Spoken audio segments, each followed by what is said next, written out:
Bismillahirrahmanirrahim. Assalamualaikum warahmatullahi wabarakatuh.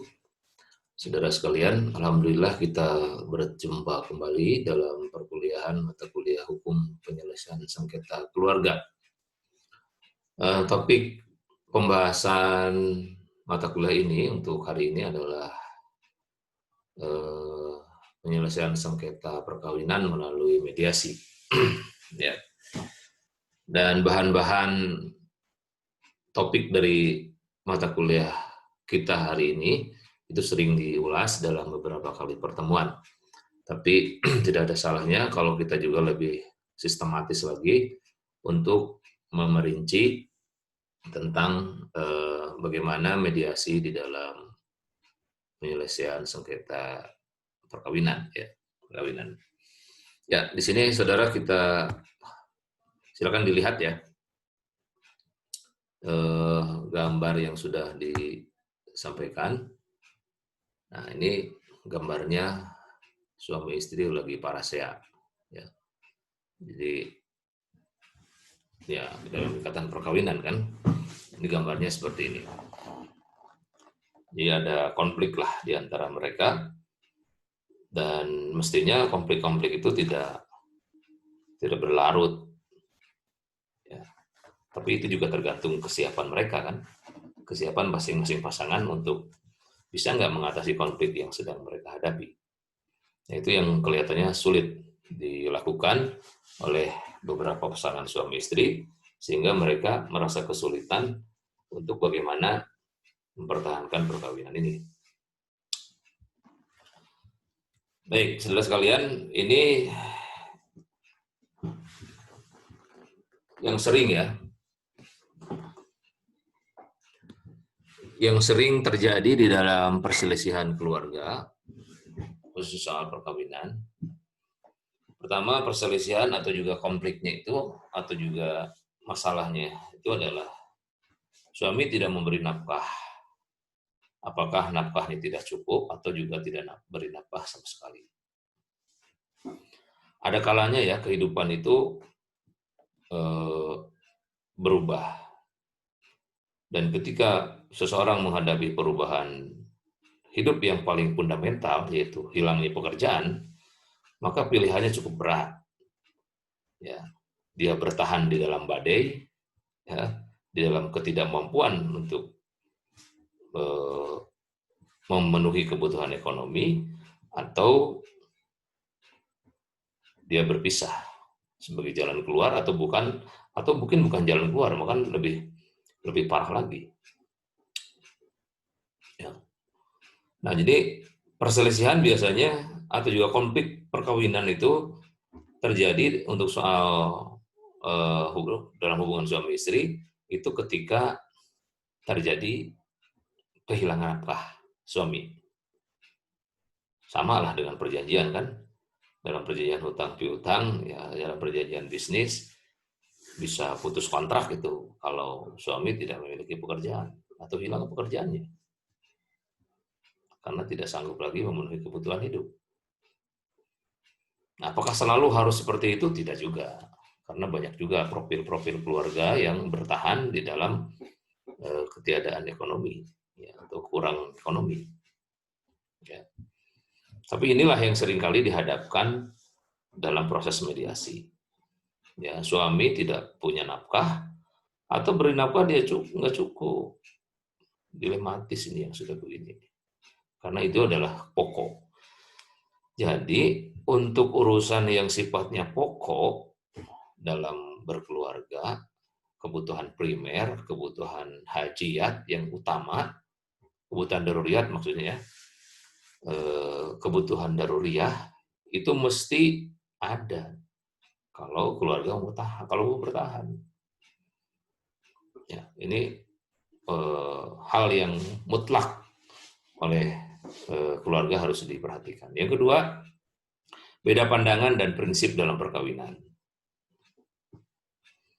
Ya, soal mulai dari hal yang kecil lah. Cara nyimpan sepatu di rumah, cara menaruh piring dan gelas. Ya, itu seringkali menjadi bahan perselisihan yang panjang. Ya. kemudian juga soal cara bergaul, banyak itu. Ya. Hanya tertulis di dalam WA saja, tertulisnya meskipun dia tidak melakukan, itu bisa menjadi bahan perselisihan. Bagi yang melakukannya, salah satu yang melakukannya itu hal biasa saja, hanya ngobrol-ngobrol, hanya berteman. Tapi bagi yang lain, itu sudah di luar kewajaran, karena posisinya dia sebagai suami atau istri seseorang. Ya, jadi udah beda pandangan di situ. Ya silakan Anda nanti ulaslah atau tambahkan dalam diskusi. Ya, cara berbeda pandangan itulah yang kemudian mengakibatkan suami istri berselisih. Ya. Jadi perbedaan mulai dari hal yang kecil sampai hal yang besar, ya, mulai sampai hal yang besar, itu sangat prinsip sehingga mengganggu komunikasi mereka. Yang satu ingin beres di rumah tertib, yang satu jorok. Itu cara pandang yang beda. Ya. Beda lagi, ada juga perbedaan yang mengakibatkan cara berbeda pandangan itu, misalnya yang satu ingin menghendaki ibadahnya mumpuni, rajin, yang satu cuek-cuek saja melaksanakan ibadah. Itu juga bagian dari bagian dari potensi perselisihan yang cukup panjang. Ya.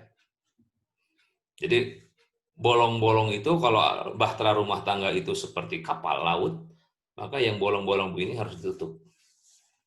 Jadi bahtera kapal itu akan sampai ke dermaga kalau tidak bocor. Apa potensi bocornya? Hilang pekerjaan.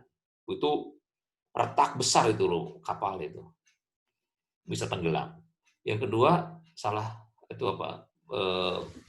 beda pandangan. Ya, prinsip dalam perkawinan itu harus dibicarakan ya supaya tidak menimbulkan masalah. Yang ketiga, ada pihak ketiga nih dalam rumah tangga. Ya, entah dilakukan oleh dua-duanya atau salah satunya. Ya.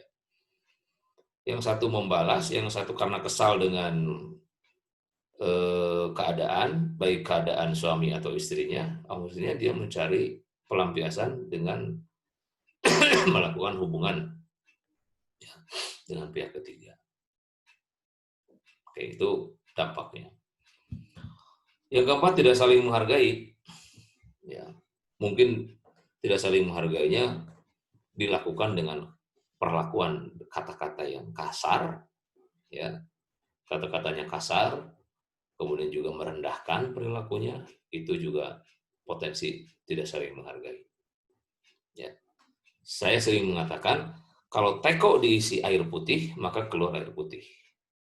Sebaliknya kalau teko diisi air kopi, yang keluar juga akan kopi. Sama, memperlakukan pasangan, istri memperlakukan suami dengan air putih, dibalas air putih. Ya.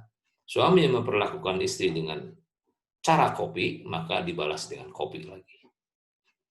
Nah, itu harus menjadi prinsip di dalam komunikasi dan interaksi suami istri di dalam keluarga. Ya. Yang berikutnya, tidak terbuka pendapatan. Ini juga menjadi masalah. Pendapatannya nggak terbuka. Ya. Ada pendapatan yang tidak terbuka, kemudian mengakibatkan satu sama lain saling curiga, dan setelah itu konflik yang berkepanjangan. Ya. Sudah pisah tempat tinggal 3 bulan sampai 5 tahun bahkan. Ya. Karena saking berselisihnya dia meninggalkan rumah tinggal bersama, ada yang 3 tahun, ada yang 5 tahun. Ya, sudah parah kan, sudah tujuan perkawinan sudah tidak bisa dipenuhi. Kemudian juga tidak memberikan pelayanan kepada pasangan, ya, baik suami atau istri. Jadi ya istri tidak dilayani oleh suami, suami juga tidak dilayani oleh istri. Faktornya kenapa?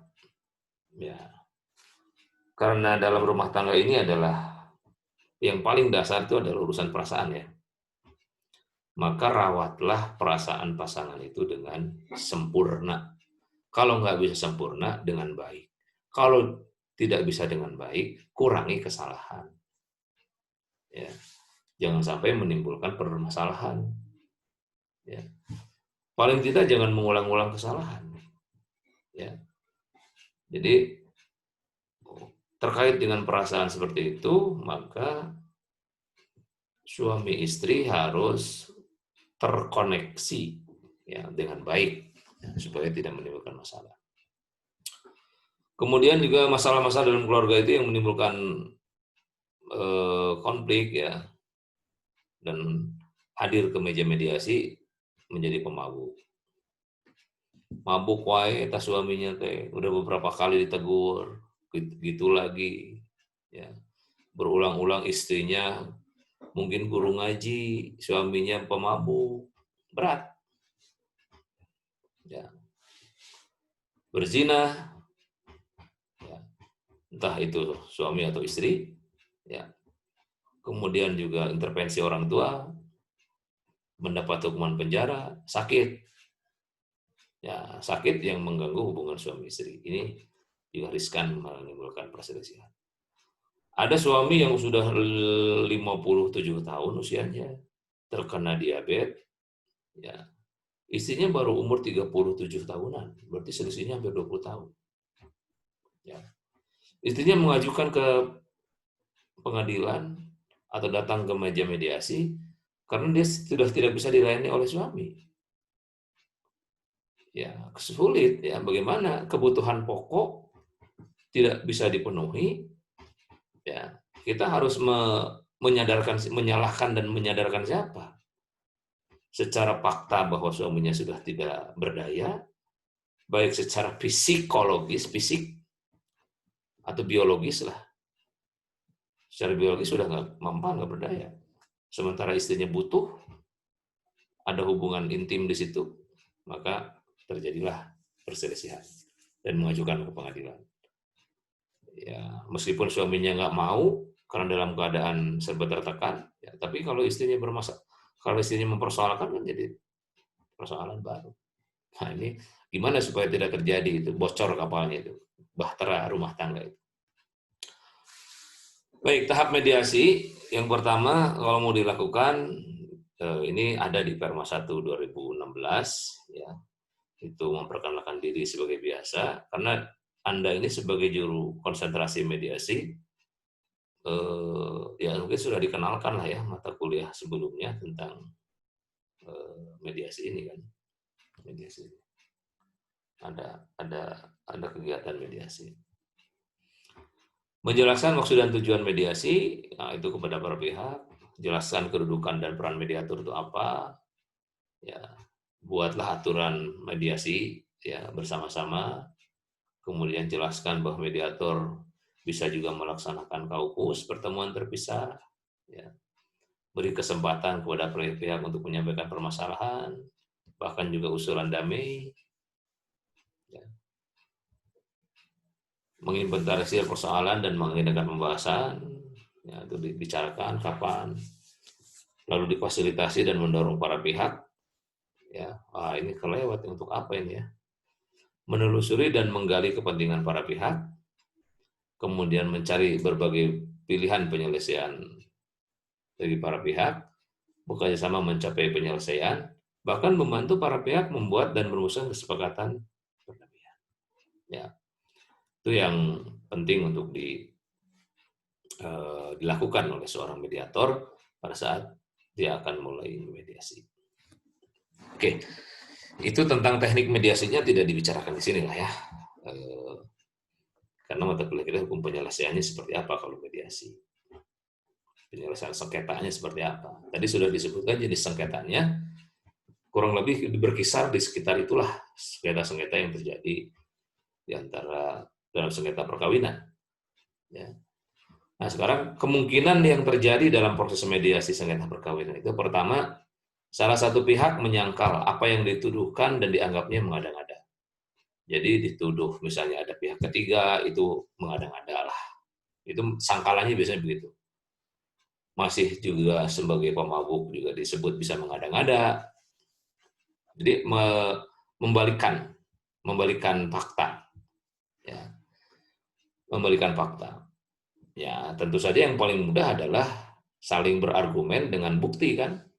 baik dengan bukti foto maupun pengakuan, ya kalau bisa juga sumpah, itu disumpah.